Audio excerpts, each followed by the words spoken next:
నమస్కారం అండి అందరికీ. మా వారు శ్రీనివాస్, నా పేరు మాధవి. మా బాబు సల్ల విష్ణుతేజ. ఆయన పుట్టినరోజు సందర్భంగా నేను అమ్మా నాన్న అనాథాశ్రమంలోకి అన్నదానం చేయడానికి వచ్చాను. ఇక్కడ వీళ్ళందరినీ చూశాక నాకు మంచిగా అనిపించింది. మేము అన్నదానం కూడా చేశాము. మా బాబు పుట్టినరోజు సందర్భంగా నేను వీళ్ళకి లంచ్ ప్రొవైడ్ చేయాలనేసి వీళ్ళకి విరాళం అందించాను.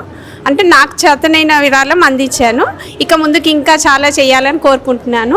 ఇంకొక విషయం ఏంటంటే, గట్టు శ్రావణి శంకర్ గారికి నా శతకోటి వందనాలు. ఎందుకంటే వాళ్ళు సంకల్పించుకున్న ఈ అమ్మా నాన్న అనాథాశ్రమ అనే వడికి దైవ కృప కూడా తోడైంది. దాంతోపాటు మనందరూ సంకల్పించుకోవాల్సింది ఏంటంటే, మన చేతనైన చేయి నుండి మనం కూడా వీళ్ళందరికీ లంచ్ ప్రొవైడ్ చేస్తూ ఆయన చేతికి మనం అక్షయ పాత్ర అందించాలని కోరుకుంటున్నాను. ఫర్ ఎవర్ ఇది ఇలాగే కొనసాగాలి అంటే మనందరి వంతు సాయం ఉండాలి అని కోరుకుంటున్నాను. నమస్తే అండి.